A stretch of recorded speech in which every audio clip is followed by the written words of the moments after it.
Người Việt có thói quen đi lễ chùa để cầu may mắn phước lành cho bản thân và gia đình. Tuy nhiên, có những điều kiêng kỵ khi đi lễ chùa mà mọi người thường mắc phải, khiến cho chuyện tốt lại hóa ra thành chuyện xấu. Sau đây là những lời nhắc nhở khi đi lễ chùa mà phạm phải 7 điều thì công quả mất hết. Kính mời quý Phật tử và các bạn cùng tham khảo. Thứ nhất là điều kiêng kỵ khi đi lễ chùa mà rất nhiều người mắc phải là đi thẳng vào cửa chính. Nên nhớ là cửa chính là của Đức Phật, Ngọc Đế, không phải cửa mà người phàm có thể đi vào. Thứ hai là khi lễ Phật, kiêng quỳ giữa Phật đường, chính diện với tượng Phật, mà nên quỳ chết một bên để tỏ lòng tôn kính. Thứ ba là đi chùa lễ Phật thì trang phục phải đứng đắn, gọn gàng, tác phong phải trang nghiêm, cử chỉ đoan chính. Kỵ nhất là mặc trang phục hở hang, lòe loẹt, nói cười không đúng mực. Thứ tư, sử dụng đồ của chùa như ăn uống thụ lộc nên lưu công đức, dù ít dù nhiều, không nên coi đó là của chùa. Trụ trì cho thì nhận, mà không bố thí chút công đức thì sẽ phạm tội, luân đạo thực quả báo, là căn nguyên rơi vào địa ngục. Thứ năm, đi lễ chùa thì không nên mang theo đồ đạc, chỉ nên đi người không, để tránh đặt mũ, nón, quần áo, túi xách vào bàn, chiếu nơi cửa Phật làm mất mỹ quan và thanh tịnh. Thứ sáu, cúng lễ bàn thờ Phật chỉ dâng hoa quả, đồ chay, hoa, phải chọn loại có hương thơm và màu sắc thanh thuần, tránh các loại rực rỡ và có mùi nồng đậm. Thứ bảy, lễ Phật không đơn thuần chỉ là đến dâng lễ đầy lộc hậu rồi cầu xin. Như thế không chân tâm thì không bao giờ được độ trì. Có lòng thì sau khi dâng hương bái Phật nên đi vãn cảnh chùa cho lòng thanh tịnh, gạt bỏ phiền muộn và gặp các tăng ni để học hỏi Phật Pháp. Đây mới đích thực là lễ chùa trọn vẹn. Kỵ nhất là mâm cao cổ đầy, cầu cúng rình rang, nhưng những lý thuyết cơ bản nhất của Phật thì không nắm được. Lòng không thanh tịnh vẫn màng đến thế sự bên ngoài. Tiếp theo mời quý Phật tử và các bạn cùng nghe bài học lớn từ những câu chuyện nhỏ. Thưa các bạn, cuộc sống cần có những câu chuyện nhỏ để giúp chúng ta có được kinh nghiệm sống quý báu, hay là ít ra nó cũng có thể giúp các bạn có được chút niềm vui trong những bộn bề này. Câu chuyện thứ nhất, Mark Twain và người phụ nữ kiêu ngạo. Trong một bữa tiệc nọ, Mark Twain ngồi đối diện với một người phụ nữ. Theo lẽ lịch sự, ông đã nói với người này: "Cô thật là xinh đẹp." Người phụ nữ đó lại không hề cảm kích mà còn cao ngạo nói: "Rất tiếc là tôi không có cách nào để nói lời khen tương tự như thế đối với ông." Mark Twain rất bình thản nói: "Không sao cả, cô có thể giống như tôi vậy, nói một lời nói dối là được rồi." Người phụ nữ nghe xong thì xấu hổ quá, phải cúi gằm mặt xuống mà không nói được lời nào. Câu chuyện cho chúng ta bài học là tảng đá mà bạn ném ra, người bị nó làm cho vấp té sẽ luôn luôn chính là bản thân bạn. Bạn nói lời cay nghiệt, sau cùng cũng sẽ tự mình rước lấy nhục nhã mà thôi. Câu chuyện thứ hai, chuột sa hũ gạo. Có một con chuột rơi vào trong hũ gạo. Số gạo trong lu vẫn còn rất đầy. Sự cố ngoài ý muốn này khiến cho nó vui mừng không sao tả được. Sau khi xác định là không có nguy hiểm gì, nó liền bắt đầu cuộc sống ăn rồi lại ngủ, ngủ rồi lại ăn trong cái lu gạo đó. Rất mau, lu gạo sắp cạn kiệt, nhưng nó rốt cuộc vẫn không thoát khỏi sự cám dỗ của những hạt gạo, nên tiếp tục ở lại trong lu. Cuối cùng, gạo đã ăn hết, chuột ta mới phát hiện ra rằng mình không thể nhảy ra ngoài được nữa. Lực bất tòng tâm. Bài học cho câu chuyện này là cuộc đời của chúng ta xem như rất yên bình, nhưng thật ra khắp nơi đều đầy rẫy nguy cơ. Cần phải giữ cho mình quan niệm sống ổn định, từ đó biết cân nhắc đến an nguy. Câu chuyện thứ ba, bệnh nhân ung thư tưởng rằng cuộc phẫu thuật đã thành công. Tôi có một người bạn là bác sĩ, một lần làm phẫu thuật cho bệnh nhân ung thư. Sau khi mổ ra mới phát hiện chỗ bị viêm, cắt bỏ không được. Anh đành phải mai lại rồi đi giải thích tình huống với bệnh nhân. Bệnh nhân đó từ vùng quê, nghe không hiểu thuật ngữ y khoa, thế nên nghe xong thì vẫn tin rằng phẫu thuật xong rồi thì bệnh sẽ khỏi. Bác sĩ không còn có cách nào khác, đành phải để ông xuất viện. 1 năm sau tái khám, bệnh quả nhiên đã khỏi hẳn. Các tế bào ung thư đã hoàn toàn biến mất. Câu chuyện trong bài học này là đôi khi tâm thái vui vẻ lạc quan chính là phương thức phẫu thuật tốt nhất vậy. Câu chuyện thứ tư, nhân duyên vợ chồng.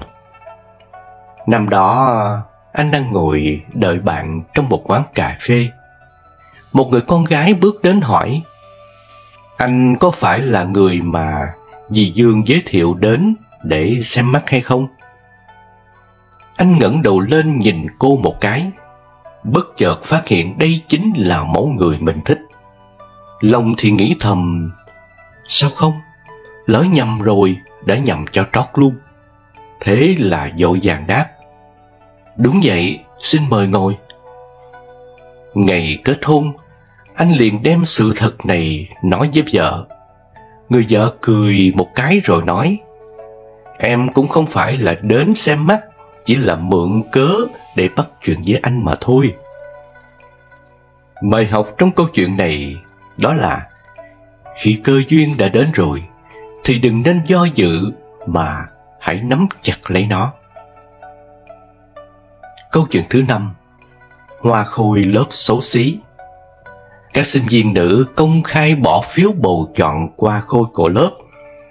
Tiểu Mai là người có dung mạo bình thường, nhưng cô ta đã đứng ra nói với mọi người rằng: "Nếu như tôi được chọn, qua vài năm sau, các chị em ngồi ở đây có thể tự hào mà nói với chồng của mình rằng hồi em học đại học, em còn xinh đẹp hơn cả hoa khôi trong lớp cơ đấy." Kết quả là cô ấy đã được bầu chọn với số phiếu gần như tuyệt đối.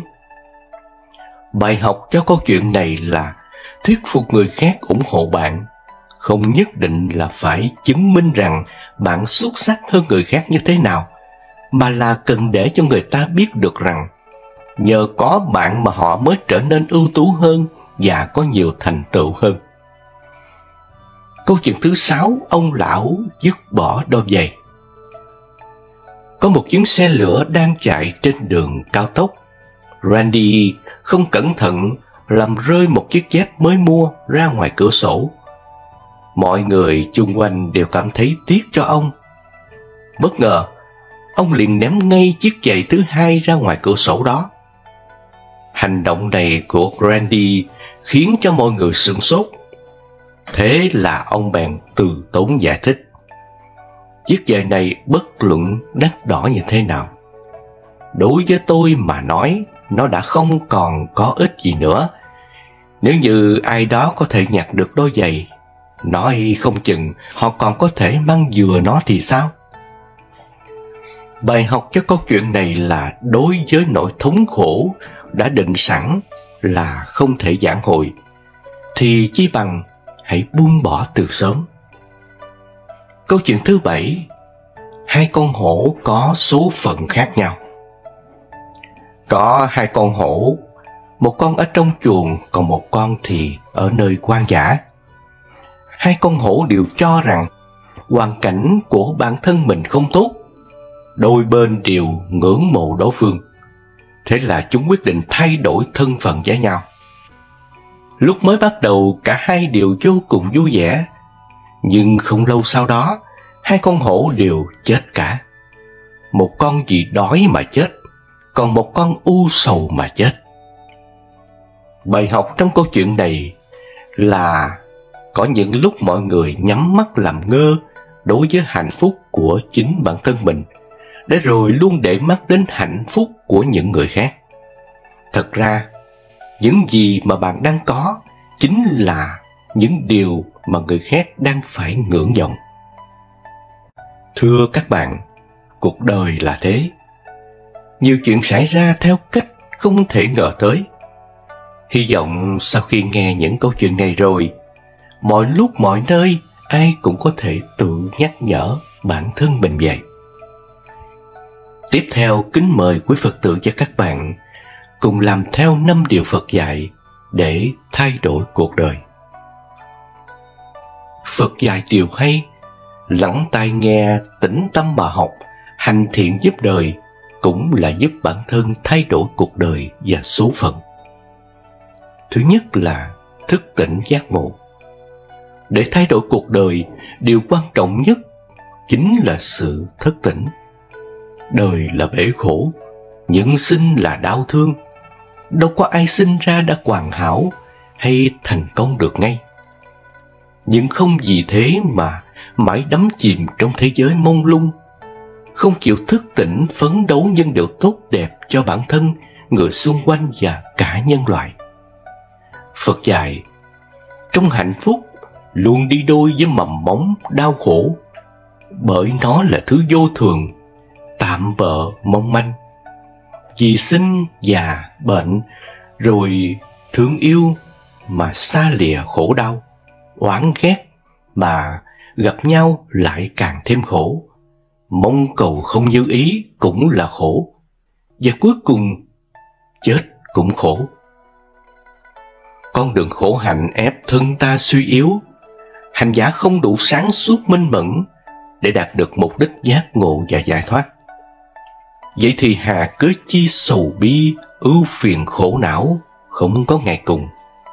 Sao không đánh thức bản năng con người, khơi dậy lòng tốt, tình yêu thương bao la ngập tràn, để người với người sống để yêu thương, đùm bọc lấy nhau? Thứ hai là sống thiện. Lời Phật dạy từ bi hỷ xả. Lòng thương người là phẩm chất cao quý, tốt đẹp mà nhân sinh có được. Trong cuộc sống, mỗi người chúng ta đều là những con người bất toàn.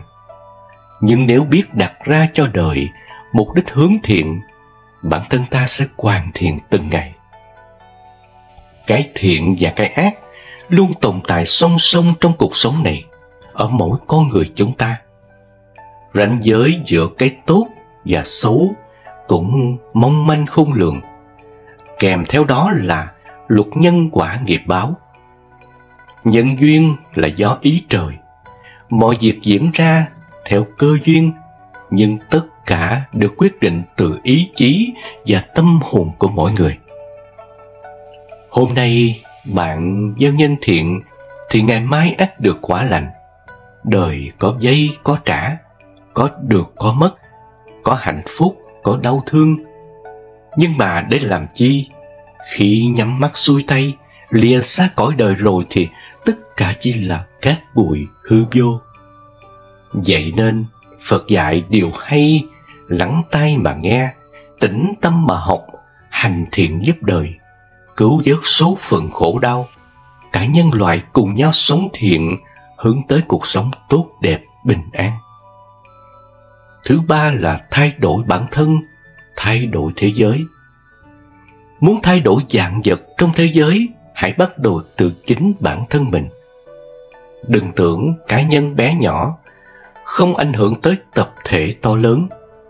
Nhất cử nhất động của mỗi người đều có sự tác động tốt xấu, tiêu cực, tích cực tới những người xung quanh. Đâu cần phải lắm tiền nhiều của, ho ra lửa, hét ra vàng mới khiến cho con người ta nể phục. Đơn giản lắm, chỉ cần làm chủ bản thân, thay đổi và hướng tới những điều tốt đẹp, ắt sẽ được người người kính trọng. Thứ tư là thấu hiểu bản chất của sự cho đi.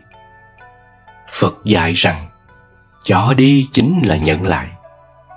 Khi tâm trong sáng, buông xả phiền não, ắt sẽ vượt qua những cám dỗ của tham sân si, của mạn nghi ác kiến để cảm nhận được niềm vui quanh mình.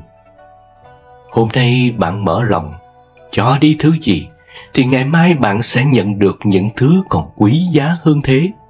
Đó chính là tình người, sự quan tâm gắn bó, cùng nhau vượt qua gian nan thử thách. Lòng thương người, sự sẻ chia, quan tâm và tình yêu thương là những món quà vô giá mà chúng ta có thể trao cho mọi người xung quanh. Cuộc đời là sự cân bằng giữa cho và nhận. Bạn cho đi bao nhiêu thì ắt sẽ nhận về bấy nhiêu. Thứ năm là loại bỏ 3 vật cản dẫn đến hạnh phúc. Đức Phật từ bi chỉ ra 3 vật cản dẫn đến hạnh phúc, đó là tham lam, thù hận và ảo tưởng. Lòng tham của con người vô đáy là tác nhân gây ra sân hận, thù hằn, căm ghét, gieo nổ xù bi cho bản thân và những người xung quanh. Lòng tham cũng khiến chúng sinh ảo tưởng, tự huyễn hoặc trong cái thế giới mông lung, vô định, khó thoát khỏi cái bóng của chính mình. Nên nhớ rằng cuộc sống là sự đổi thay, không có gì là vĩnh viễn. Tất cả mọi thứ là có thể, giải phóng mình là có thể, giác ngộ là có thể. Chừng nào thế nhân chưa vượt qua những rào cản đó, chừng ấy còn chưa tìm được hạnh phúc của chính mình, còn chới giới giữa dòng đời vô định. Trong cuộc sống, cái mà con người thường theo đuổi đa số đều chấp thủ vào 3 phương diện là vật chất, tinh thần và sự vĩnh hằng bất biến. Vật chất là điều kiện trước tiên mà con người luôn mong muốn trong cuộc sống, trong đó bao gồm cả bản thân mình và môi trường sống. Điều cần thiết là phải vượt qua tất cả mọi thứ vật chất mới có thể đạt được cảm nhận hưởng thụ và sự hài lòng được. Trong xã hội hiện đại mà khoa học kỹ thuật ngày càng tiến bộ, điều kiện vật chất được phổ biến nâng cao, nên đời sống vật chất con người càng thoải mái dễ chịu hơn. Thế nhưng có người hiện đại không vì thế mà hạnh phúc hơn người xưa. Người phiền não vẫn cảm thấy phiền não, thậm chí nó càng phiền não, đau khổ hơn trước nữa. Có lẽ vì lòng ham muốn của con người không có điểm dừng, nên đối với việc mong muốn tham đắm vào vật chất không bao giờ mang lại cho họ sự hài lòng và hạnh phúc đích thực cả. Nó chỉ mang lại một vài điều kiện thuận lợi trước mắt mà thôi. Tuy nhiên, cái gọi là thuận lợi kia cũng chẳng phải là thuận lợi tuyệt đối gì đâu. Bởi vì khi ta thu nhận được sự thuận lợi nào đó, thì đồng thời những điểm ưu thế khác cũng sẽ bị mất đi. Ví như con người thời đại ngày nay luôn sống trong những căn nhà rộng rãi, tất cả những cửa sổ đều bị đóng kín đến nỗi gió không thể có khe luồn vào được. Trong phòng có máy điều hòa, lại có đầy đủ các phương tiện thiết bị hiện đại tinh tế nhất. Xem ra họ là những người rất an toàn, thoải mái. Thế nhưng ai biết được những người ở đây lại phải cách đi với không khí thiên nhiên bên ngoài.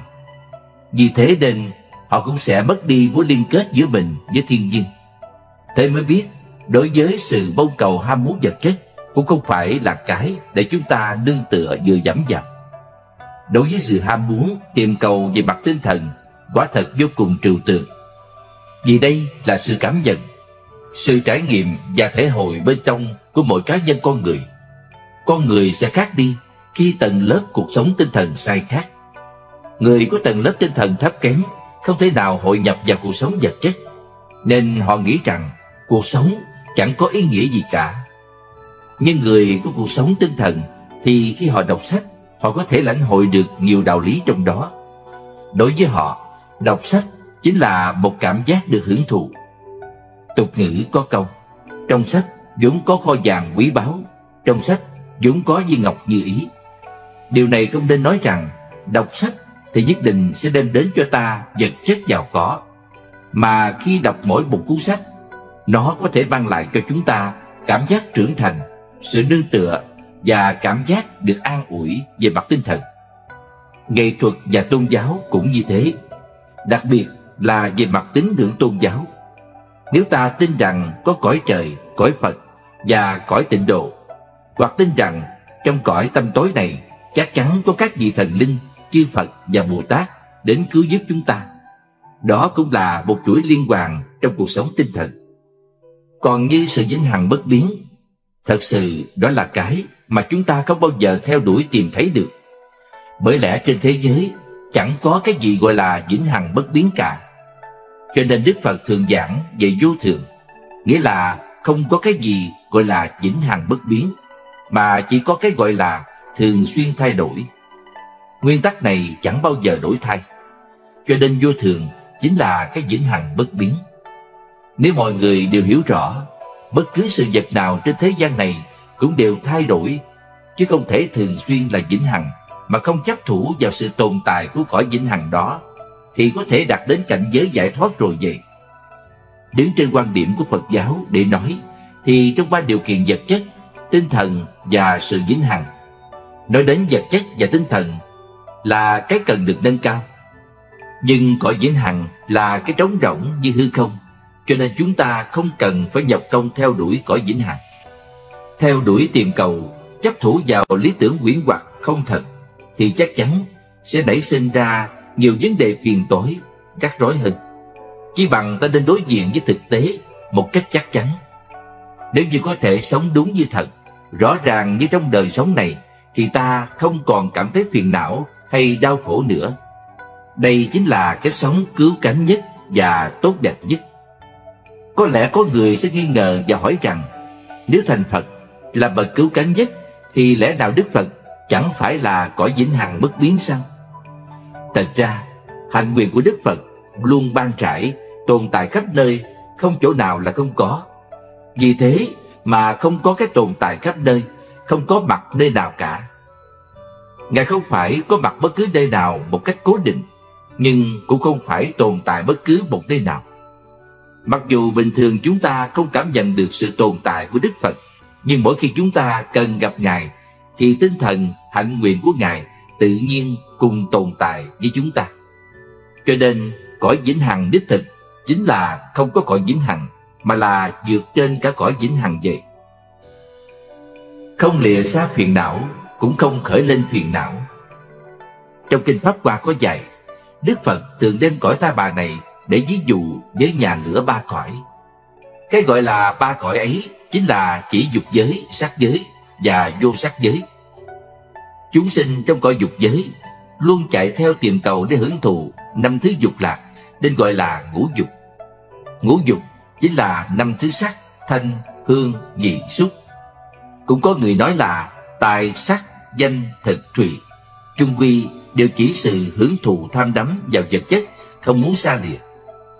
Mặc dù sự hưởng thụ của năm món dục lạc có thể mang lại cho con người trong thế giới này cảm giác thỏa mãn, hài lòng, hạnh phúc đến ngắn ngủi, nhưng đối với sự đuổi theo tìm cầu năm món dục lạc thì cũng giống như người đuổi hình bắt gió, chỉ tốn công vô ích. Bởi vì gió và hình chỉ là những ảo ảnh, là cái không thật có. Nếu ta cứ cố công đuổi theo nó thì chỉ mang lại sự đau khổ cho ta mà thôi. Cho nên chúng sinh trong cõi ta bà này tuy hưởng thụ vui thú của năm món dục, nhưng thời gian đau khổ thật sự còn nhiều hơn cả thời gian mà họ hưởng thụ thú vui. Thế nhưng chúng sinh ở cõi trời tuy có thể hưởng thụ cái vui của năm món dục vô tận, không có bất kỳ sự đau khổ nào, nhưng phước báo của cõi trời có thời hạn nhất định. Sau khi hưởng thụ hết phước báo ở cõi trời thì phải trở lại cõi nhân gian để chịu khổ tương tự, thậm chí là bị đọa đến một nơi nào đó còn bi thảm hơn cõi người. Kế đến là cõi sắc giới. Cái mà chúng ta sinh trong cõi sắc giới theo đuổi tìm cầu là định lạc, tức là niềm vui do thực hành thiền định mà có được. Tuy không giống với sự ham muốn hạnh phúc trong cõi dục lạc, hơn nữa cảnh giới này phải là bậc tu hành chân chánh mới có thể cảm nhận được, nhưng niềm vui hạnh phúc trong thiền định cũng chỉ hưởng thọ cảm nhận được trong thời gian nhập định mà thôi. Mỗi khi đã xuất định thì niềm hạnh phúc trong thiền định cũng sẽ biến mất. Cõi vô sắc giới, tức là cảnh giới thiền định cao nhất trong ba cõi, bây giờ không những không có sự hoạt động của thân tâm, thậm chí ngay cả hoạt động của ý thức cũng không tồn tại. Ở đó chỉ còn lại ý thức rất vi tế. Tuy nhiên cảnh giới thiền định này cũng có thời gian kỳ hạn nhất định. Sau khi xuất định thì sức tập trung trong thiền định trước kia cũng sẽ biến mất, nên lại phải quay về chốn nhân gian, thậm chí phải bị đọa vào con đường địa ngục, ngạ quỷ hay súc sinh nữa. Do đó có thể thấy rằng, cho dù hạnh phúc trong thiền định hay là hạnh phúc trong cõi dục đi nữa, thì bất cứ lúc nào cũng có thể mất đi sự cảm nhận của niềm hạnh phúc. Vả lại, tai nạn sẽ ập đến nhanh chóng, khiến ta không thể nào ngờ được. Cho nên đó cũng không phải là cảnh giới hạnh phúc an vui đích thực. Vì thế nên Đức Phật thường ví ba cõi giống như nhà lửa là vậy. Đó là ngọn lửa đang ngày đêm thiêu đốt mọi khổ đau và sự bất an. Chúng ta đang sống trong cảnh giới phiền não khổ đau, nhưng vẫn cho đó là hạnh phúc. Mặc dù cảnh giới đó vô cùng nguy hiểm, thế nhưng chúng ta vẫn không nhận thức được nguy cơ đó, mà cứ mãi chạy theo chấp thủ đắm trước vào những điều không đáng đương tựa vào. Cho đó là hạnh phúc đích thực, nhưng chẳng phải thật có. Tuy nhiên, điều mà chúng ta thật sự muốn làm không phải là chạy ra khỏi nhà lửa. Mặc dù Phật giáo tiểu thừa cho rằng ba cõi không an giống như nhà lửa, cần phải nhanh chóng rời xa nó, nhưng Phật giáo đại thừa lại cho rằng chỉ cần trong lòng ta không bị các thứ phiền não như tham, sân si quấy nhiễu, thì cho dù ở trong cảnh giới nào đi nữa cũng như đang sống trong cõi Phật vậy. Thế nên không nhất định phải vượt ra khỏi phạm vi ba cõi mới được giải thoát an vui.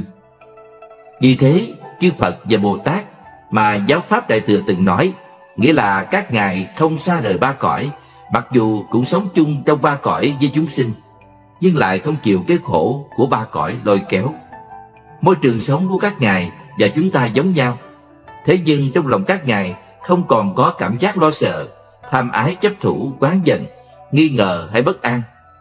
Không những các ngài cảm thấy sự khổ nạn một cách tự tại, mà còn nhảy vào dầu sôi lửa bỏng để cứu khổ cứu nạn cho chúng sinh. Đây chính là tinh thần của Bồ Tát. Chư Phật và Bồ Tát đều là những con người trong phiền não ba cõi mà được giải thoát. Đó là những hình ảnh mà chúng ta cần phải dựa vào để tu tập và noi theo. Không nên đi tìm niềm hạnh phúc bên ngoài. Niềm hạnh phúc thì có rất nhiều cấp bậc, nhưng niềm ham muốn dục lạc mà con người bình thường theo đuổi, đó là thứ cảm nhận của sự kích động, phát tiết và quan năng. Ví như khi nhìn thấy cảnh đẹp thì mắt cảm thấy hài lòng, khi nghe nhạc hay thì tai cảm thấy thích thú, hoặc khi ăn một bữa cơm ngon thì miệng cảm thấy khoái khẩu, vân vân. Những cảm giác này đều phải đi qua những cơ quan của thân thể mới nảy sinh niềm khoái lạc.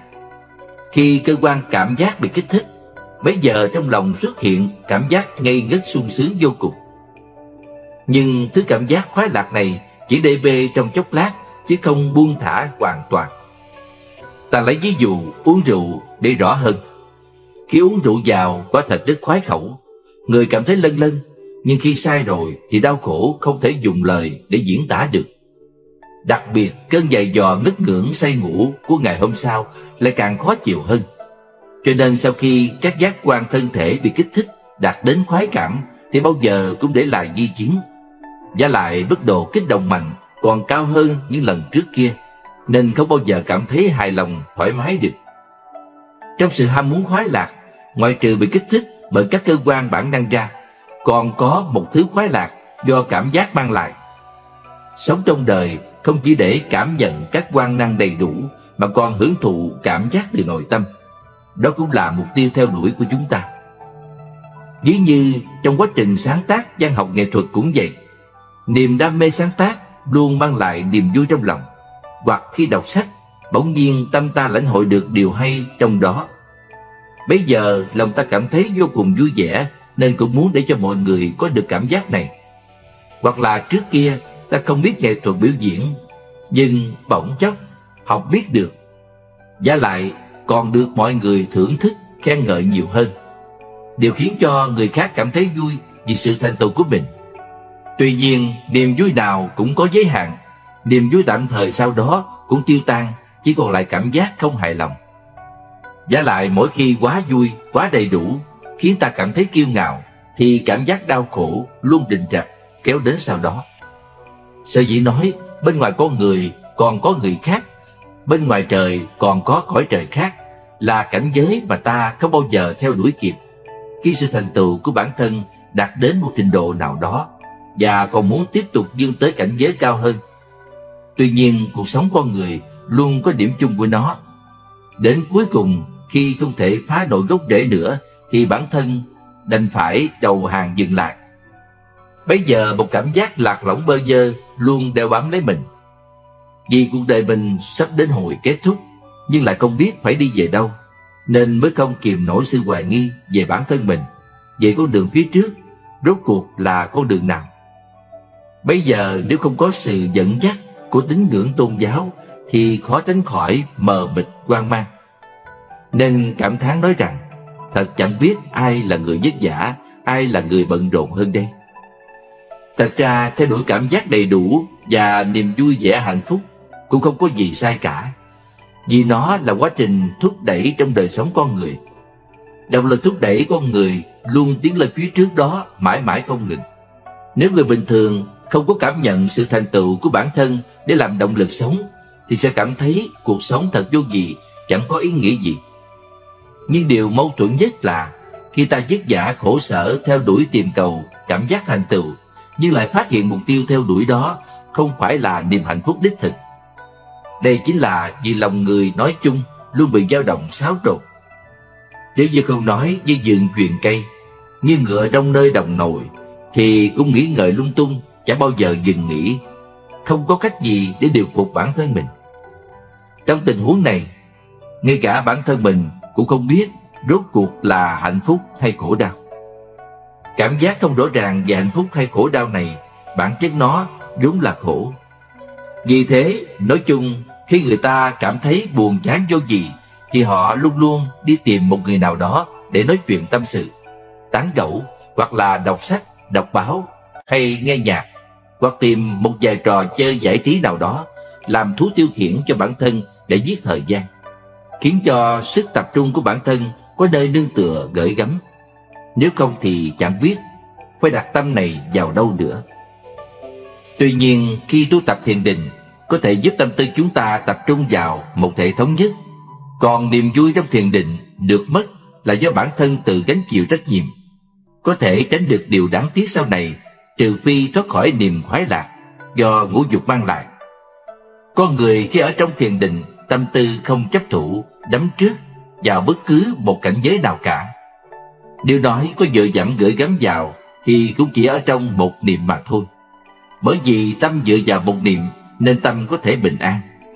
Bây giờ thế giới nội tâm vô cùng ổn định, nên không cần phải tìm cầu nương tựa bên ngoài, cũng không bị dao động ảnh hưởng bởi hoàn cảnh bên ngoài. Khổ đau và hạnh phúc chỉ là cảm nhận chủ quan. Người thực hành hạnh nguyện Bồ Tát thì trong tâm không còn bất cứ ý nghĩ chúng sinh nào được độ, cũng không tính xem bản thân mình có được báo đáp hay không. Vì thế mà có được niềm an vui giải thoát. Tuy nhiên, trong mắt người đời, như thế sẽ luôn khiến chúng sinh mãi bận rộn trong vất vả. Có thể thấy rằng cảm nhận khổ đau hay hạnh phúc đều từ căn cứ vào đối tượng khác nhau mà áp dụng biện pháp khác nhau, chứ không có bất cứ tiêu chuẩn tuyệt đối nào. Thực ra sự khác biệt giữa khổ đau và hạnh phúc chủ yếu là do cảm nhận chủ quan trong tâm tư, chứ không phải do cảm nhận của bản thân hay sự việc nào từ bên ngoài quyết định. Ví như tôi sinh ra ở một nơi xa xôi hẻo lánh, nghèo nàn, lại gặp thời chiến tranh loạn lạc, ăn không đủ no, mặc không đủ ấm. Nhưng vì môi trường sống là như thế, nên tôi không cho đó là đau khổ. Bây giờ nhớ lại, mới nhận ra thời kỳ đó quả thật vất vả biết bao. Tuy nhiên cho dù sống qua những ngày khổ hơn thế nữa, tôi cũng có thể sống được. Vì thế, chỉ cần có quan niệm chủ quan, không so đo tính toán, thì vất vả hay đau khổ nào có đáng kể gì. Ta có thể lấy trạng thái tâm lý khi làm việc để ví dụ. Nếu người làm việc có trách nhiệm và luôn xem đó là sứ mệnh bổn phận của mình, thì khi làm việc chắc chắn họ có thể chịu đựng được mọi khó khăn vất vả. Trái lại, nếu bạn luôn cho rằng mình bị giao công việc trái với điều mình mong muốn, cảm giác như bị đối đãi bất công, thì kết quả ta như bị người đó dẫn dắt vào trong công việc nên cảm thấy bất mãn, không cam tâm tình nguyện. Nhưng nếu không đối diện như nó cũng không được. Thế nên ta cứ mãi sống trong nỗi lo sợ bất an và khổ đau triền miên. Tuy nhiên, nếu bạn suy nghĩ ngược lại thế này: nếu có thể làm được công việc này, tôi cũng muốn làm. Đó là công việc tốt đấy chứ. Nó không chừng nhờ sự cố gắng thực sự của tôi mà có thể giúp mọi người được bình an hạnh phúc. Vất vả như vậy cũng đáng lắm chứ. Nếu quả thật nghĩ được như thế, thì khi bạn cố gắng làm việc, cho dù vất vả hơn bất cứ ai, công việc đó dù sớm đi tối về, vất vả chịu khổ, còn phải bị la mắng, bị trách móc đi nữa, bạn cũng không cảm thấy mệt mỏi, không chán ghét. Bởi vì bạn có thể tha thứ được cho những người đã la mắng bạn, không muốn giúp bạn. Có lẽ họ không biết được tầm quan trọng của công việc, nhưng bạn là người biết rõ hơn họ, cho nên bạn phải cho ra nhiều hơn và giúp đỡ họ nhiều hơn nữa. Với những người la mắng bạn, trách móc hay cảm ơn bạn hay không cũng chẳng can hệ gì. Chỉ cần họ cảm thấy hạnh phúc vui vẻ là được rồi. Từ đó có thể thấy rằng hạnh phúc hay đau khổ trong lòng nó mãi mãi chẳng phải đến từ điều kiện vật chất đầy đủ hay từ một thân thể khỏe mạnh. Có một số người mặc dù điều kiện vật chất rất khó khăn, nghèo nàn, sức khỏe không tốt lắm, thế nhưng họ lại sống rất hạnh phúc, vui vẻ. Trái lại, có một số người cuộc sống rất giàu có, thân thể khỏe mạnh, nhưng họ lại sống rất đau khổ.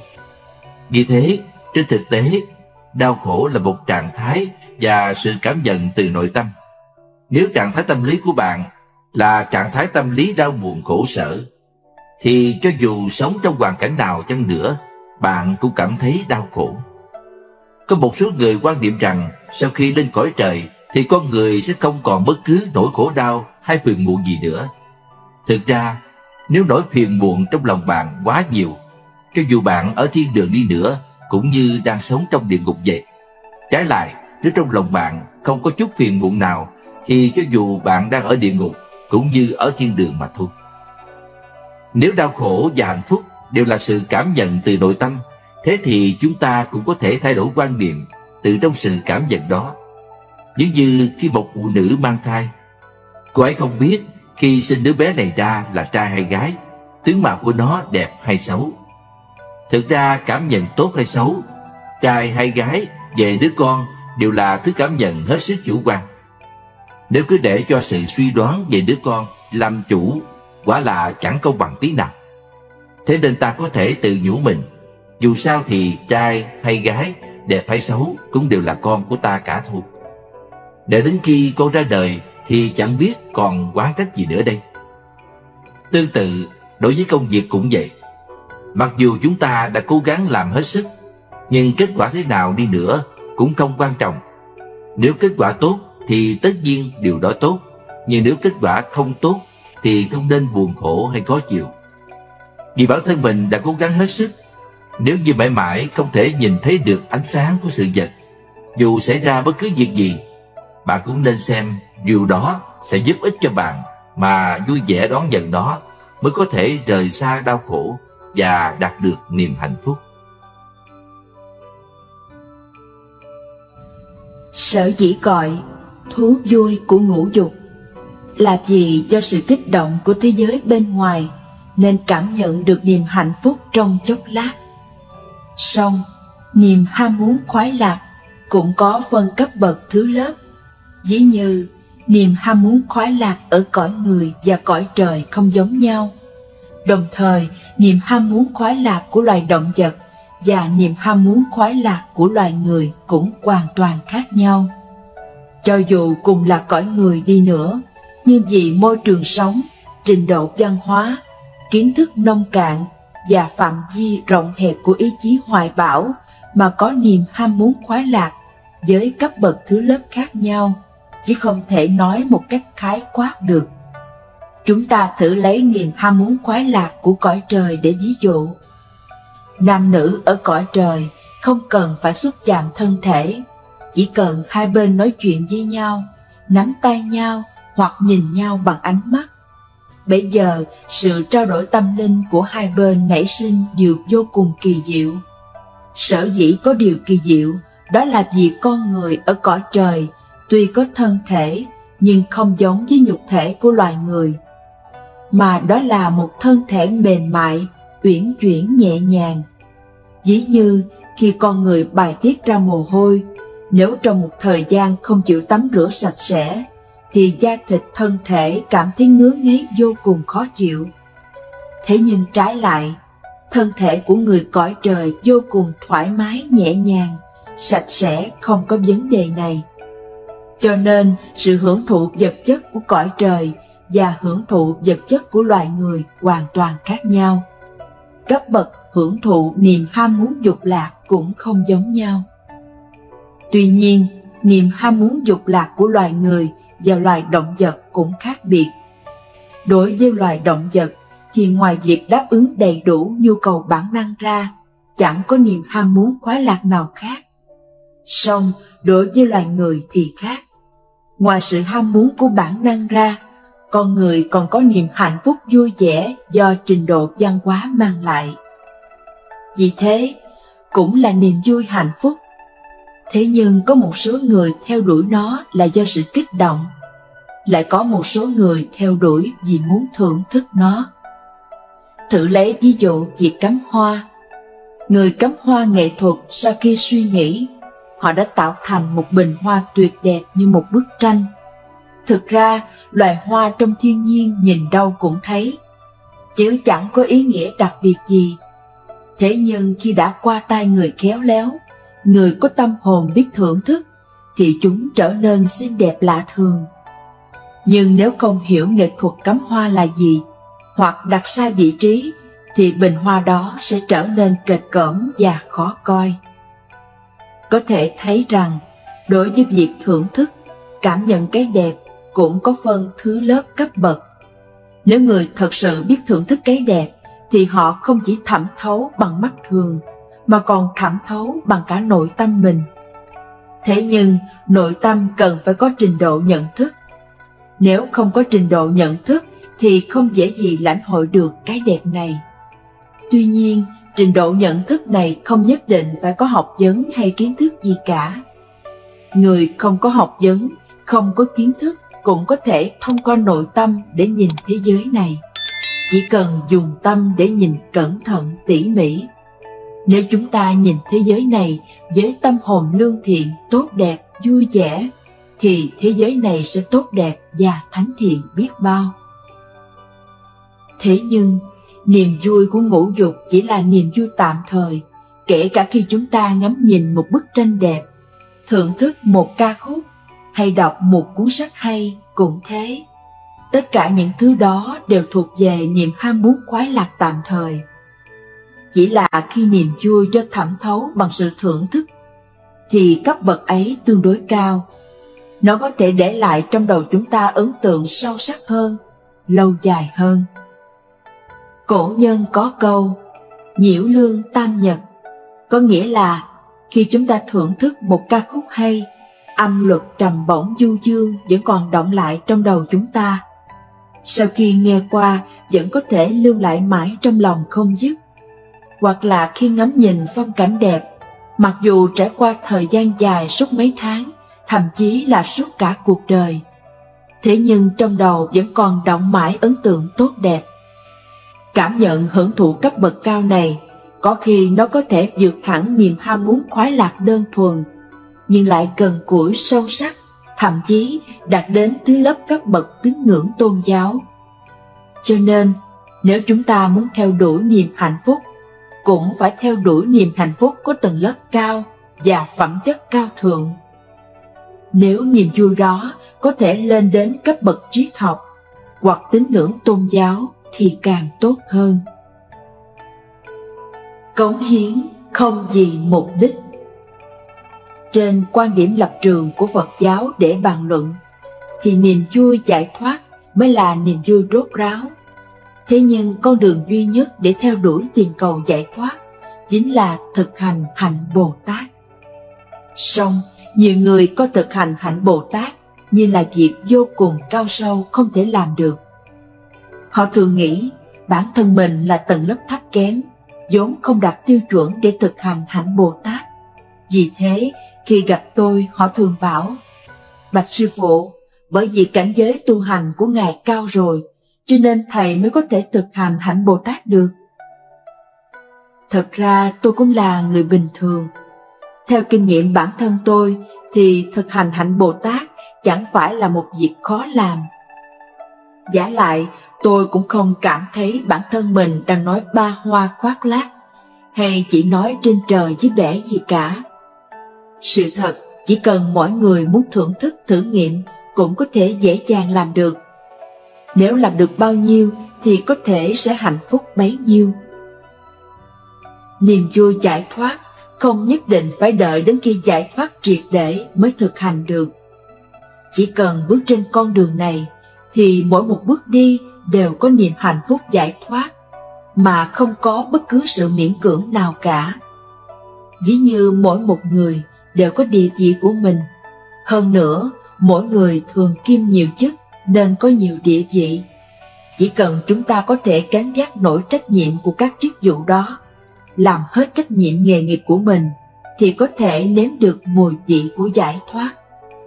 Bởi vì khi chúng ta làm việc, nếu có thể giữ được thái độ cống hiến, không phải vì mục đích, một lòng chỉ vì muốn làm tốt công việc, làm hết trách nhiệm chứ không mảy may nghĩ đến mục đích sau đó, bây giờ ta có thể cho đi một cách vô tư và nhận được niềm hạnh phúc an lạc. Nếu chúng ta chỉ vì mục đích lợi lạc mới muốn cống hiến, cho đi thì sẽ rất dễ đi vào con đường trông mong, chờ đợi. Trong lòng luôn suy nghĩ: tôi cho đi nhiều như thế, nhưng từ xưa đến nay cấp trên không nghĩ sẽ thăng chức cho tôi chứ, sao lại bất công như thế? Vì mãi thắc mắc như thế nên lòng bất an, đau khổ không dứt. Trái lại, nếu không suy nghĩ đến vấn đề này mà chỉ biết cố gắng cho đi, cống hiến, thực tiễn, làm hết trách nhiệm, thì cũng như câu tục ngữ: chỉ hỏi chuyện cày ruộng và làm cỏ, không cần hỏi thu hoạch được những gì. Kết quả lại đạt được điều mình không mong muốn. Hơn nữa, những thứ mình đạt được chẳng phí mảy may công sức. Đây chính là tinh thần của Bồ Tát, và cũng là niềm vui giải thoát vậy. Làm hết trách nhiệm chính là chỉ biết lặng lẽ cày ruộng làm cỏ. Còn như thu hoạch được gì hay không, đó là lẽ tự nhiên, ông trời có mắt. Sở dĩ gọi là ông trời, thực ra đây chính là sự tuần hoàn của nhân quả. Nếu cả chúng ta cho đi nhiều nhưng lại nhận được quá ít, thì chứng tỏ nhân duyên kia vẫn chưa chín mùi. Thế nên chúng ta cần phải cố gắng hơn nữa. Sở dĩ gọi chỗ nước chảy đến thì tự nhiên tạo thành con kênh. Dĩ như khi điều kiện được hoàn thiện thì sự việc tự nhiên thành công. Đó là nơi nước sẽ chảy đến. Nếu như nước vẫn chưa đến, chứng tỏ rằng cơ hội trước mắt vẫn chưa đến. Thế thì chúng ta lại phải lấy đất, đào kênh. Nếu suy nghĩ như thế, thì kết quả đạt được bất ngờ cũng không cảm thấy có gì là giỏi. Nếu như không đạt được gì, cũng nên biết là nhân duyên vẫn chưa chín mùi, chứ không nên nản lòng nhụt chí. Từ góc độ đó có thể thấy, nếu chúng ta theo đuổi không gì có mục đích, chỉ vì cống hiến mà cống hiến, chính vì có tinh thần như thế nên có thể mang lại cho bản thân mình niềm an vui giải thoát. Trong lịch sử loài người có biết bao câu chuyện đáng để chúng ta ca ngợi và cảm động rơi lệ. Phần lớn đều là tinh thần vì cống hiến mà cống hiến của các bậc vĩ nhân. Vì có tinh thần như thế, họ mới nhận được sự tán dương và ca tụng của người muôn đời sau. Nhưng nếu họ cố gắng nỗ lực chỉ vì lợi ích riêng cho bản thân mình, thì tôi tin rằng họ cũng sẽ không bao giờ được thành công. Tóm lại, ta chỉ cần làm việc gì mà bản thân mình cảm thấy vui là được. Vả lại, nếu mọi người cho chúng ta có cơ hội để cống hiến, thì nhất định chúng ta sẽ đạt được niềm hạnh phúc trong đó. Vì thế, chúng ta không nên quan niệm rằng niềm hạnh phúc giải thoát của Bồ Tát nhất định sau khi giải thoát mới có thể hưởng thụ được. Trước khi chưa giải thoát, nếu làm được bao nhiêu thì có thể hưởng thụ niềm an lạc giải thoát bấy nhiêu. Không nên tham đắm chấp thủ vào niềm vui thiền định. Người tu tập thiền định, trong 5 giác quan, mắt, tai, mũi, vân vân của họ, thậm chí là ý thức cũng không tiếp xúc với cảnh giới bên ngoài, không bị tác động ảnh hưởng bởi hoàn cảnh bên ngoài. Trong thế giới nội tâm của họ, cùng với những hồi ức, sự trải nghiệm, vạch ra kế hoạch cho tương lai, đồng thời hoàn toàn cách ly với môi trường xung quanh. Bấy giờ, người đó sẽ độc lập hoàn toàn, vì không có bất cứ sự chấp thủ đắm trước nào, nên không có bất cứ vật gì có thể quấy nhiễu người đó được. Từ đó, có thể đạt đến cảnh giới an vui, không bị ngoại cảnh chi phối. Đó chính là cảnh giới an lạc trong thiền định. Cảnh giới an vui trong thiền định cũng có sâu, có cạn. Cảnh giới thiền định cạn là không gánh vác trọng trách của thân thể. Cảm giác ấy vô cùng nhẹ nhàng tự tại. Còn cảnh giới thiền định sâu thì ngay cả gánh nặng tư tưởng của niệm trước, niệm sau cũng không có. Trong tâm không còn vướng mắc bất cứ một vật nào. Chỉ có cảm giác vô cùng an lạc. Có cảnh giới hà xứ nhạ trần ai. Cho dù vật gì đi nữa cũng không quấy nhiễu được người đó.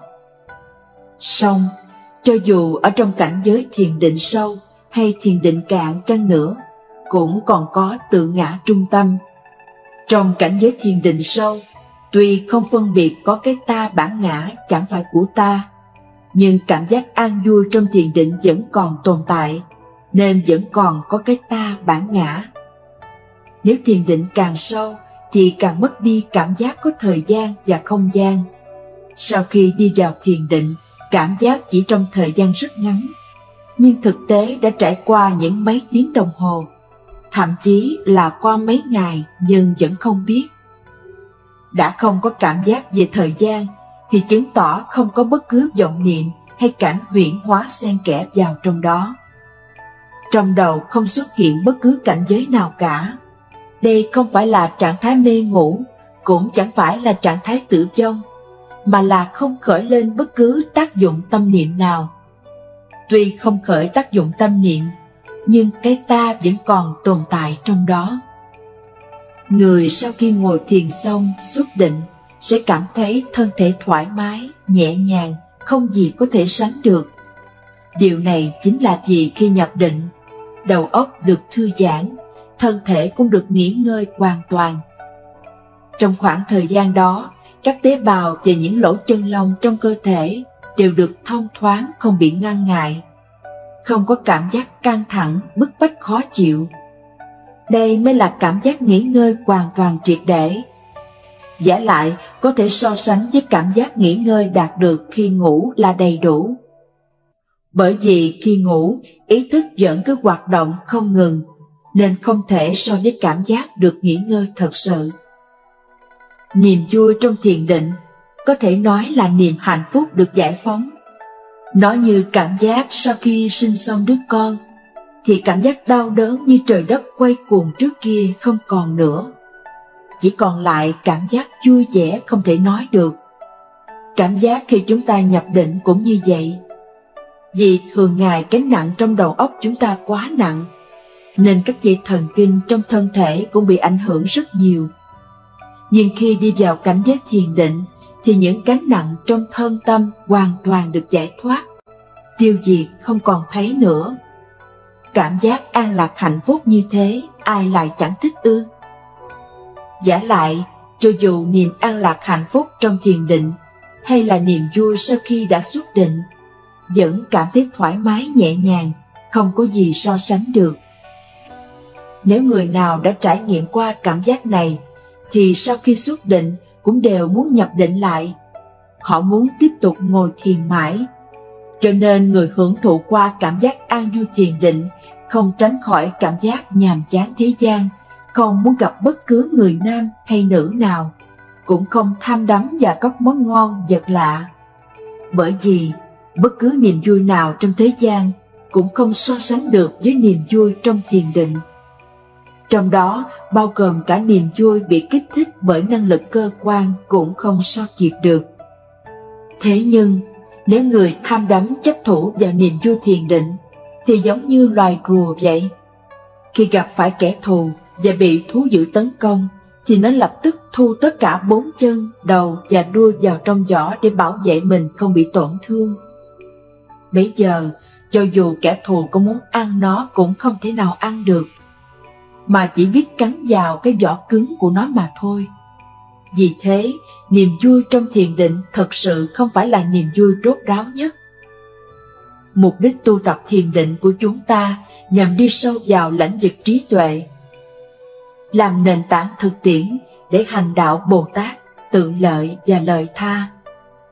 Nếu chúng ta tham đắm chấp thủ vào niềm vui vắng lặng trong thiền định, không muốn thoát ly ra khỏi thiền định, thế thì vĩnh viễn không thể đạt được mục đích học Phật được.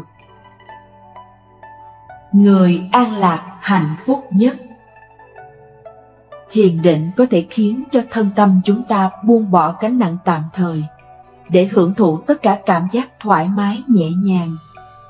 Vì thế, khi con người theo đuổi niềm vui trong thiền định, thường thích thú với cảm giác trong thiền định, nên không muốn tiếp xúc với thế giới bên ngoài. Từ đó dẫn đến kết quả là nhàm chán trần thế. Họ có thể ẩn cư trong một thời gian dài trên núi để ngồi thiền, sau đó họ qua đời luôn trong khi ngồi thiền tại đó. Song qua đời khi thiền định cũng không thể đạt được giải thoát. Cho dù người đó có sức mạnh và năng lực thiền định thâm sâu thế nào, thì có thể buông bỏ sự trói buộc xác thân tạm bợ này.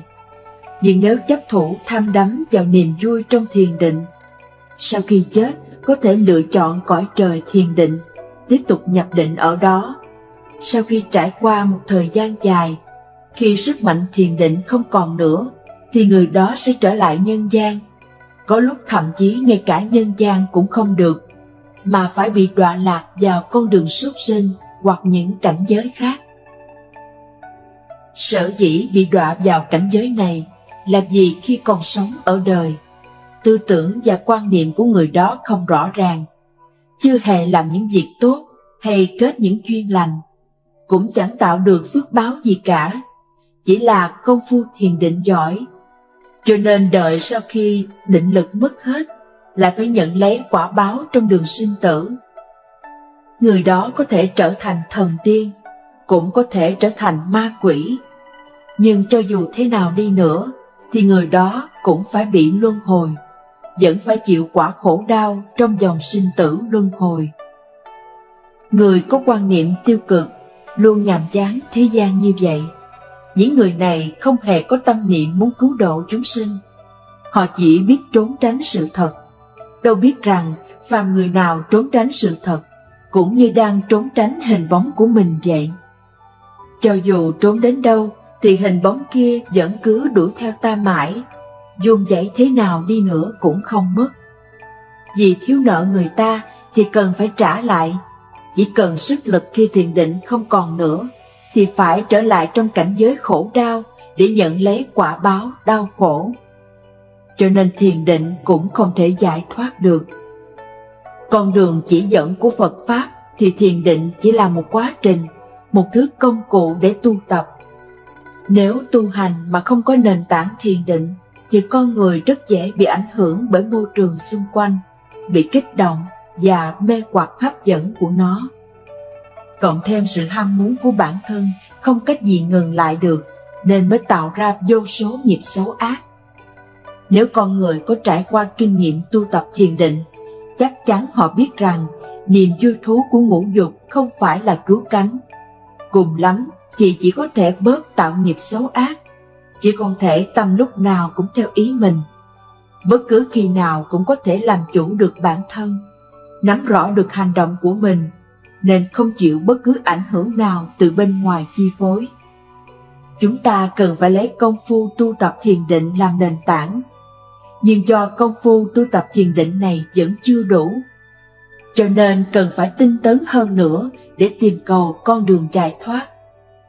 Sở dĩ gọi giải thoát chính là không còn lo buồn nghĩ lại những hồi ức đã qua, mà chỉ có quan niệm, lấy niềm vui để làm điều cứu cánh, nên phát nguyện hành đạo Bồ Tát đi khắp thế gian để cứu độ chúng sinh, lấy thân mình để hoằng dương chánh pháp, cứu giúp chúng sinh thoát khỏi khổ đau, được nhiều niềm vui.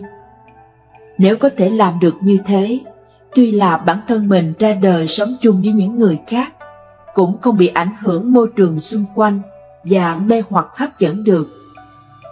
Vì thế sẽ không tạo nghiệp, đồng thời có thể kết thiện duyên với mọi người, cứu giúp họ lìa khổ được vui. Bản thân quan niệm được như thế mới giải thoát. Nhưng tu hành ở đây cũng không phải để mong cầu sự bứt phá của bản thân hay làm hài lòng cảm giác thành tựu của bản thân.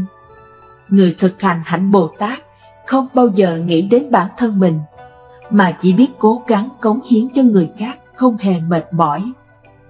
Chúng sinh cần gì thì người đó đáp ứng đầy đủ cho họ những thứ đó. Người đó không hề giành lấy bất cứ thứ gì cho bản thân, cũng không nghĩ phải dừng lại cảnh giới hạnh phúc vui vẻ nào để thưởng thức. Bản thân mình không những không bị ảnh hưởng bởi người khác, mà cũng không bị người khác quấy nhiễu. Có thể cùng sống bình thường với mọi người, cống hiến hết lòng vì mọi người. Những người như thế, mặc dù không giải thoát rốt ráo triệt để, nhưng họ đã đạt đến cảnh giới an vui giải thoát.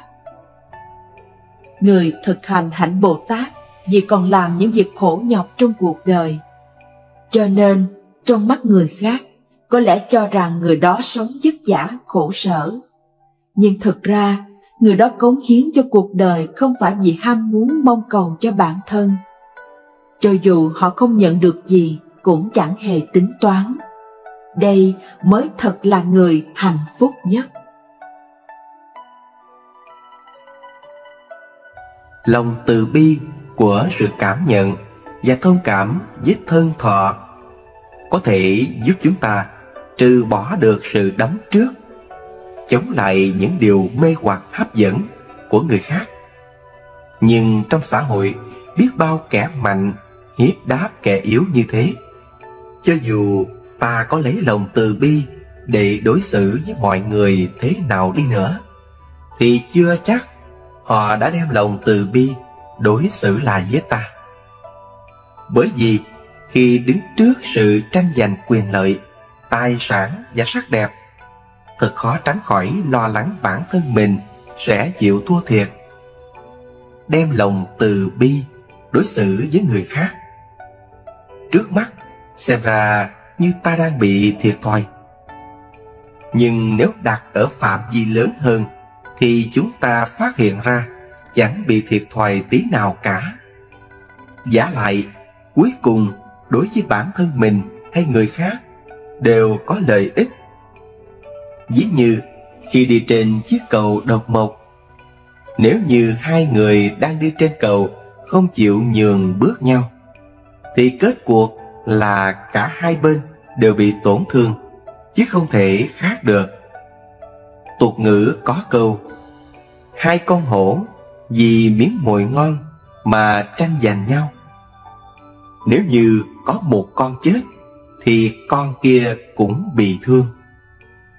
Đến nước này thì không ai có thể chiếm được lợi thế cả. Nếu chúng ta đem lòng từ bi đối xử với người khác, chịu nhường đường để họ đi trước, ngay lúc đó bản thân ta có lẽ chịu thiệt thòi, nhưng ít nhất cũng giữ được tính mạng của đôi bên, không bị tổn thương dù chỉ một sợi tóc. Thế nên Khi chúng ta gặp phải đối thủ quá cứng rắn, mạnh mẽ, hai bên cứ giằng co mãi không thôi. Bây giờ chúng ta biết rằng nếu như tiếp tục tranh giành cấu xé nhau thì cả hai bên đều bị tổn thương. Tốt nhất là nên đem sự thành bại được mất kia mà buông xả đi nhé. Cho nên mới nói, ở lại trên núi thì lo gì không có củi để đốt. Lòng từ bi không những có lợi cho người khác, mà nó còn bảo vệ cho bản thân mình. Khi mình rút lui để nhường đường thành công cho người khác, bây giờ bản thân mình xem ra như người nhu nhược mềm yếu, không có tài năng, là người thất bại. Nhưng thật sự nó đang bảo vệ sự an toàn tính mạng cho mình, và cũng để bảo toàn sức lực, nên bản thân ta không bị tổn hại nặng nề. Điều mà hiện nay con người ta khó buông bỏ được, đó là vấn đề tình cảm. Khi bản thân cho đi không ngừng, nhưng khi nhận về chỉ là những thứ họ không cam tâm, không tình nguyện. Thật ra, kinh nghiệm quý báu nhất của cuộc đời là rút ra nhiều bài học từ trong sự thua thiệt, dày dò và thất bại. Nếu chúng ta đã trao cho đối phương rất nhiều thứ mà vẫn bị thất tình, nhưng cứ một lòng mong muốn đối phương kia quay trở lại bên mình, điều này chẳng khác nào như người trèo lên cây mà bắt cá thì đâu có ích gì. Giống như có người đánh bạc thua mà trong lòng không phục, nên anh ta luôn nghĩ cách để gỡ lại. Khi thua hết sạch tiền rồi, lại nghĩ cách mượn tiếp, mượn rồi lại đánh thua, thua rồi lại mượn tiếp nữa. Như thế, anh ta càng chơi càng lún sâu vào hố thẳm, không cách nào thoát khỏi được. Đây thật là một hành động vô cùng ngu xuẩn, không gì bằng. Khi đứng trước người khác cũng thế. Nếu bản thân ta không phải là đối thủ của họ, ta đã thua hoàn toàn. Vả lại, khi không thể cứu vãn được tình thế, không nên lún sâu vào hố sâu đó nữa. Lúc bấy giờ, chúng ta phải nhanh chóng rút lui kịp thời.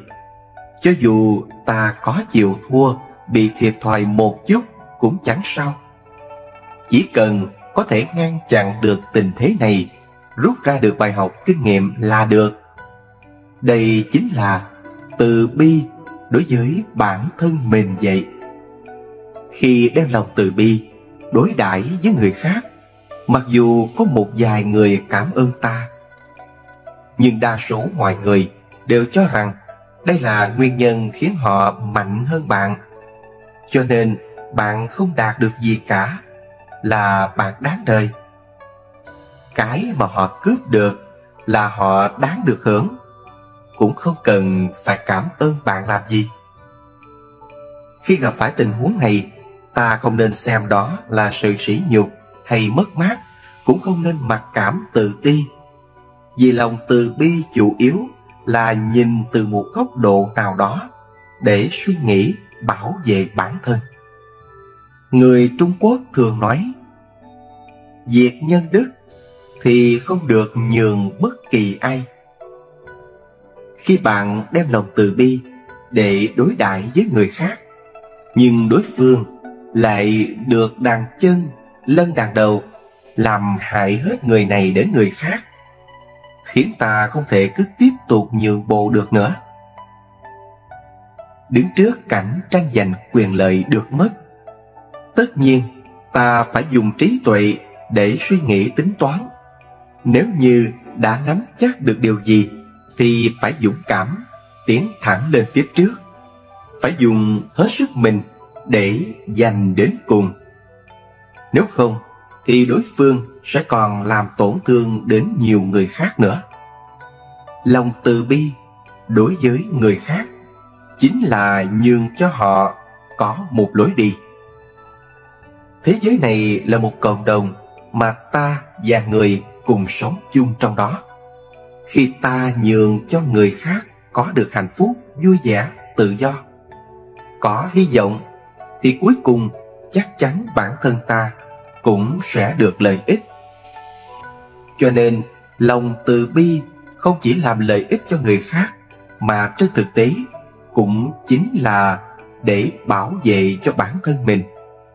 Nếu chúng ta luôn luôn khởi lòng từ bi, hết lòng thương yêu, giúp đỡ mọi người, thì đó chính là ta đang giúp đỡ bản thân ta vậy. Nhân duyên là một hiện tượng tự nhiên. Trong vô số pháp môn tu của Đức Phật, có một pháp môn gọi là Quán Nhân Duyên. Pháp môn này có thể giúp chúng ta thay đổi quan niệm, phá bỏ được sự chấp thủ đắm trước vào các sự vật hiện tượng, từ đó đưa ra quyết định chính xác để tránh bị thất tình lục dục lôi kéo dẫn dắt. Khi chúng ta đối diện với những thứ hấp dẫn, mê hoặc hay kích thích, cho dù cảm nhận phát sinh này là khổ đau hay hạnh phúc, chúng ta phải lập tức nghĩ rằng cảnh giới này đến từ những cảm giác chỉ là sau khi vật chất tiếp xúc với cái này cái kia mà phát sinh một thứ hiệu quả. Nó thật sự không tồn tại vĩnh viễn. Ví như khi chúng ta nhìn thấy một bông hoa, ta không nên suy nghĩ phán đoán ngay lập tức rằng mình thích hay không thích nó, vì hoa chỉ là hoa mà thôi. Bây giờ ta phải đem nó tách riêng ra ngoài giá trị phán đoán, mới không nảy sinh vấn đề bị nó kích thích hấp dẫn được. Nhưng nếu chúng ta cho nó một giá trị phán đoán, khi ý niệm xinh đẹp xuất hiện thì trong lòng nghĩ ngay, màu hoa này đẹp làm sao? Từ trước đến nay tôi chưa từng thấy bông hoa nào đẹp đến thế. Bây giờ hiện tượng vật chất đơn thuần đã biến thành sức hấp dẫn mê hoặc người khác. Bởi vì có ý niệm thích nên muốn chiếm lấy nó về cho mình. Từ đó một chuỗi phiền não liên tiếp kéo theo sau. Cho nên khi chúng ta nhìn thấy một đóa hoa, ta phải dừng ngay ở ý nghĩ đây là một đóa hoa, chứ không nên khởi lên sự phân biệt đẹp hay xấu. Có lúc chúng ta cho rằng bản thân mình thích những sự vật nào đó, nhưng sự thật lại không phải như thế. Tôi nhớ vào mùa xuân năm nọ, khi tôi đi du lịch đến nước Anh, bấy giờ nhìn thấy hai bên đường trồng những khóm hoa rất đẹp. Tôi cảm thấy quang cảnh ở đây đẹp biết bao, nên cảm thấy rất hứng thú. Nhưng sau khi nhìn thấy một vài lần thì dần dần cảm giác kỳ lạ không còn nữa. Chỉ nhìn để nhìn thế thôi. Sau đó tôi đến một đạo tràng để tu tập thiền định. Đó là một nơi vô cùng thanh tịnh, chỉ có cỏ và cỏ, chẳng có hoa gì cả. Cho nên khi thấy có người hái những đóa hoa cắm vào bình rồi đặt trên bàn ăn, tôi lại bắt đầu chăm chú ngắm nhìn hoa. Bấy giờ tôi suy nghĩ, rốt cuộc tôi có thích hoa này hay không nhỉ? Sau đó tôi lại ngắm nhìn nó. Thực ra chẳng có cái gọi là thích hay không thích, vì nhìn từ góc độ nhân duyên để thấy hoa chỉ là hoa thôi. Ngoài ra nó chẳng có ý nghĩa đặc biệt gì cả. Bất cứ sự vật hiện tượng nào đi nữa cũng đều do nhân duyên hòa hợp tạo thành. Phải có đủ nhân và duyên. Khi hội đủ các điều kiện đó thì tự nhiên nó sẽ phát sinh. Khi nhân duyên không hội đủ thì tự nhiên tan rã. Một đóa hoa cũng như vậy. Sau khi hoa khô héo, nó sẽ trở thành rác rưởi và bị quăng bỏ đi. Lúc này không còn xuất hiện vấn đề đẹp hay xấu nữa, mà đó chỉ là một hiện tượng tự nhiên. còn nhớ nhân vật Lâm Đại Ngọc trong tác phẩm Hồng Lâu Mộng. Cô đem cuộc đời mình và loài hoa ra để liên tưởng so sánh với nhau. Vì có sự liên tưởng này nên mới nảy sinh phiền não và chấp thủ đắm trước. Khi nhìn thấy hoa tàn rơi rụng trên đất, cô chợt xúc cảnh sinh tình, cảm thấy đóa hoa này thật tội nghiệp đáng thương. Trái lại, nếu nhìn những hiện tượng tự nhiên này một cách riêng biệt độc lập, thì hoa nở chỉ là hoa nở, khi hoa tàn chỉ là hoa tàn mà thôi. Khi biết tất cả mọi sự vật đều do nhân duyên hòa hợp sinh ra, thì sẽ không còn khởi lên phiền não hay đau buồn nữa. Vì thế, nhóm họp là một thứ nhân duyên, và tan rã cũng là một thứ nhân duyên. Tất cả mọi sự vật có mặt trên thế giới này, cho dù tốt hay xấu, cũng đều do nhân duyên. Ta thử nhìn từ góc độ nhân duyên để đánh giá, quan sát sẽ nhận ra. Không có bất cứ sự vật nào trên thế giới có thể khiến chúng ta sinh khởi phiền não, đắm trước và đau khổ cả. Tất nhiên, điều này cần phải có thời gian rèn luyện không ngừng mới thể nghiệm được. Ví như khi chúng ta nhìn thấy một vật nào đó mà ta yêu thích, nhưng đó không phải thứ cần thiết, thì lập tức quán ngay đến nhân duyên, nghĩ rằng mọi vật trên thế gian này vốn nó là như vậy, chẳng có ý nghĩa gì đặc biệt. Bây giờ ta cũng chẳng cần nó. Như thế mới không bị nó mê hoặc hấp dẫn. Khi chúng ta phân tích rõ ràng mối liên hệ chủ quan và khách quan giữa bản thân và sự vật bên ngoài, không để cho bản thân mình có mối liên quan đến nó, thì sẽ không còn đắm trước nhiều vào nó nữa.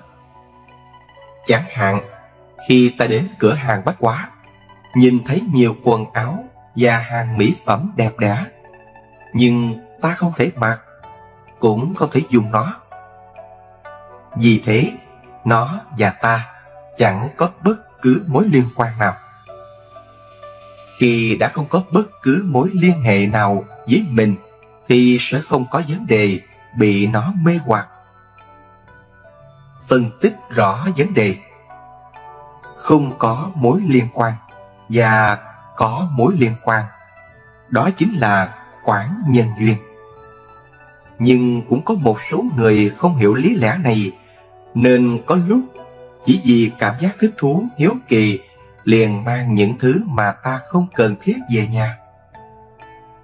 Ví như có một số người cảm thấy tạp chí trên máy bay rất hay, nên đem nó về nhà. Nhưng khi đã mang về rồi, lại không có thời gian để đọc nó. Hay là khi đi dạo trong tiệm sách, ta đều cảm thấy thích thú bởi mỗi một cuốn sách ở đó, nên kết quả là mua một đống sách thật lớn mang về đặt trên kệ sách. Nhưng kể từ đó về sau, chẳng thèm quan tâm để ý gì đến nó cả. Ta phải đọc hết từ đầu đến cuối một cuốn sách, thì mới xem là có ích thật sự. Nếu không, thì cho dù có mua bao nhiêu sách đi nữa, cũng chẳng có liên quan gì với bạn cả. Nhưng chúng ta vẫn có thói quen hay phan duyên bên ngoài. Khi nhìn bất cứ thứ gì xinh đẹp, ưa thích, liền muốn có nó, chiếm hữu nó, nên mới gây nên không ít phiền não đau khổ. Vì thế, chỉ có hiểu rõ lý nhân duyên, phân biệt rõ mối quan hệ giữa bản thân mình và sự vật bên ngoài, mới có thể giúp chúng ta tránh khỏi sự hấp dẫn và đau khổ do thất tình lục dục mang lại. Phải rèn luyện kiềm chế tính phóng đãng. Giáo pháp của Đức Phật dạy chúng ta chống lại sự mê hoặc hấp dẫn, diệt trừ chấp thủ mê đắm vào thất tình lục dục, sử dụng có hiệu quả về việc quán nhân duyên, quán từ bi và thay đổi phương pháp để quan sát. Thế nhưng lắm khi ta chưa kịp sử dụng phương pháp phòng ngừa hay chưa kịp thay đổi quan niệm này thì đã bị rơi vào hố sâu bùn lầy của lòng tham muốn dục vọng. Cho nên phương pháp cơ bản nhất vẫn là cách phải thâu nhiếp lục căn, cũng chính đem tâm mình quay về một mối để nó tập trung vào 6 căn: mắt, tai, mũi, lưỡi, thân, ý, chứ không nên hướng bên ngoài để tìm cầu. Thông thường các bộ máy trong thân thể chúng ta như mắt, tai, mũi vân vân, sau khi tiếp xúc với sự vật bên ngoài sẽ có cảm giác thích thú, nên mong muốn chiếm đoạt, giành lấy bằng được nó mà chẳng có cách nào chống lại sự hấp dẫn của nó cả. Thậm chí có lúc mắt đã nhắm lại, nhưng hình ảnh kia vẫn chập chờn tồn tại trong tâm. Cho dù bịt tai lại không nghe, cũng chẳng ích lợi gì, vì nó vẫn còn âm thanh khác. Bây giờ ta phải tiếp tục cảm nhận. Những cảm giác quấy nhiễu này rốt cuộc có thoải mái dễ chịu không? Có vui vẻ hạnh phúc không? Là cảm giác khổ đau hay là sự hưởng thụ? Trên thực tế, nếu ta đã nhắm mắt lại nhưng hình ảnh vẫn còn lắc lư chập chờn qua lại trước mặt, điều này quả là vô cùng đau khổ, không thể xem đó là niềm hạnh phúc được. Cũng thế, khi nói đến chuyện yêu đương thì ta vô cùng say đắm, nét mặt, nụ cười, giọng nói của người đó cứ mãi chập chờn mãi trong đầu ta, không thể buông xả được. Cho dù người đó ở cách xa ngàn dặm, nhưng cũng như đang ở trước mặt ta. Đây chính là hiện tượng của bệnh tương tư. Nếu như hai người không yêu thương nhau, mà chỉ một người yêu đơn phương, tương tư một mình, điều đó lại càng đau khổ biết chừng nào. Thế nên chúng ta cần phải phân tích tỉ mỉ rõ ràng. Hình ảnh và âm thanh cứ mãi quấn quýt chập chờn trong đầu ta, rốt cuộc là thật hay giả?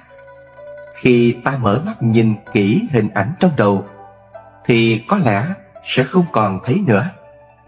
Nếu phân tích tỉ mỉ âm thanh tai nghe được thì nó cũng sẽ mất đi. Tất cả mọi sự vật chỉ là sự tưởng tượng trong đầu ta mà thôi. Cho nên chúng ta phải luôn nhắc nhở mình rằng tất cả những thứ đó đều là ảo giác trong tâm, chứ không phải là hạnh phúc đích thực. Nếu vẫn còn đau khổ thì chúng ta nên tập trung chú ý đến hơi thở của mình không ngừng. Dùng cảm giác tập trung vào hơi thở để cảm nhận hơi thở. Như thế sẽ có tác dụng hơn. Nếu ý niệm trong đầu mãi không mất, nhưng nhờ chú ý đến hơi thở thì có thể sẽ thay đổi được ý nghĩ. Ngoài ra, khi phân tích ý niệm của bản thân cũng là một cách thu nhiếp 6 căn. Từng ý niệm một cứ mãi xuất hiện trong đầu chúng ta. Cho nên khi xuất hiện ý nghĩ mạnh mẽ, thô tế mà ta lại không có cách gì để thoát ra được nó, bấy giờ chúng ta có thể thực hiện phương pháp đếm hơi thở, cảm nhận hơi thở vào ra như thế nào. Khi xuất hiện ý nghĩ khác nữa, ta có thể lãnh hội được dần dần mới có thể làm sáng tỏ sự việc. Bấy giờ ta không còn suy nghĩ đến nó nữa. Còn nguyên nhân không suy nghĩ hiện nay chỉ là bạn đang chú ý đến hơi thở, nên ý nghĩ lúc nãy đã bị cắt đứt và gián đoạn. Song trong đầu chúng ta sẽ không còn tự do tiếp tục nghĩ đến việc khác nữa. Ý niệm tập trung chú ý đếm hơi thở, cảm nhận được hơi thở này, cũng sẽ bị ý niệm khác làm cho gián đoạn. Mỗi khi chúng ta phát hiện có sự xuất hiện ý niệm khác, thì không cần phải để ý đến những ý nghĩ này làm gì, chỉ tiếp tục quay trở lại với cảm giác đếm hơi thở. Bây giờ những ý niệm này tự nhiên sẽ bị ngắt quãng.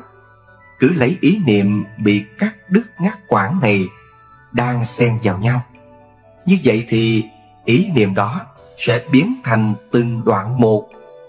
Một khi ý niệm đã biến thành từng đoạn, thì đó chỉ là ảo giác, ảo tưởng mà thôi. Bây giờ ta có thể buông bỏ dần dần ý niệm này. Ngoài ra, khi vọng niệm quấy nhiễu, nhưng ta không có cách gì để khống chế được, thì bấy giờ lạy Phật là cách tốt nhất. Khi lạy Phật, chúng ta nên tập trung chú ý vào cảm nhận của bản thân. Phải chuyên tâm chú ý vào mỗi một động tác khi lạy xuống, khi ngẩng lên của chúng ta. Nếu người bình thường không biết lạy Phật thế nào cũng chẳng sao, chỉ cần chú tâm cúi đầu quỳ trước Đức Phật cũng có lợi ích rồi. Ngoài ra, cũng có thể ra ngoài tản bộ. Khi tản bộ, ta phải chú ý đến cảm nhận của mỗi bước chân. Khi chúng ta làm như thế, thì sức mạnh của sự tập trung sẽ được thu về trong bản thân, cũng chính là thu nhiếp được cả tâm mình. Trong cuộc sống hàng ngày, đại đa số thời gian, tâm chúng ta thường hướng ra bên ngoài để vông rủi tìm cầu. Cho nên chúng ta cần phải rèn luyện để thu nhiếp nó quay về nội tâm, quay về với hơi thở, ý nghĩ của mình và sự cảm nhận của hành động. Nếu rèn luyện đầy đủ như thế, thì dần bỏ được sự quấy nhiễu bên ngoài, đạt được mục đích thu nhiếp sáu căn.